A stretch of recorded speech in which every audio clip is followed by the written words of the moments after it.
It's the largest election in human history and possibly also the longest.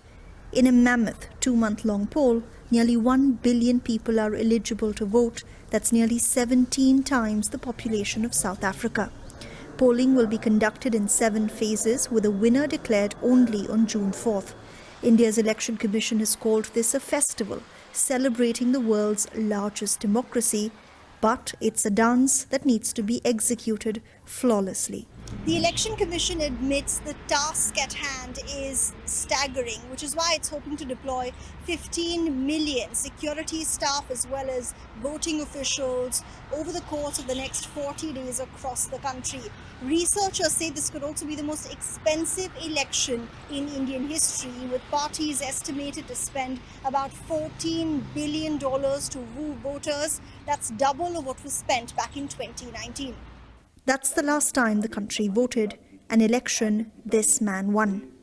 Narendra Modi has now been in power for a decade, and surveys show he's set to win another 5-year tenure. Experts say Modi has bucked traditional norms of Indian politics to remain popular throughout his 2 terms. Even now, one survey shows his approval ratings are as high as 80%. अभी एक time पे था India को बहुत मतलब out of countries में नहीं पहचानते थे इतना. People in foreign countries didn't know about India before Modi, but now they know about us. Narendra Modi is the most popular leader, and because of him we hosted the G20, where the African Union joined the bloc.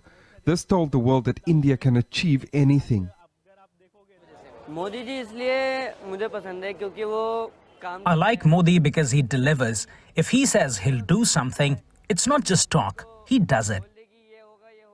Modi has repeatedly pitched himself as a strongman, one who's made India an economic powerhouse while also working to protect the rights of poor Indians.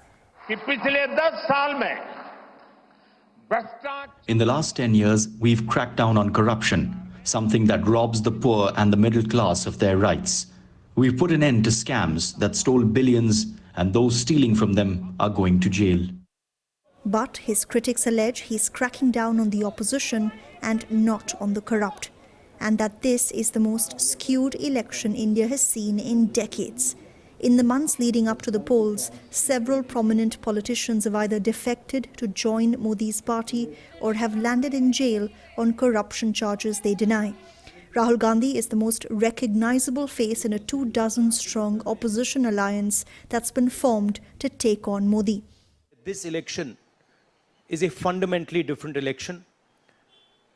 I don't think democracy has been as much at risk. The constitution has been as much at risk as it is today. Modi is also facing allegations of using religion to polarize voters in a country where the majority of the people are Hindus. This year, he inaugurated a controversial Hindu temple built on the site of a 16th century mosque that was razed 3 decades ago. Modi's party denies the allegations of cracking down on the opposition and minority faiths, and they say it's not a question of whether Modi will win this election, but by how much. Neha Poonia, SABC News, New Delhi.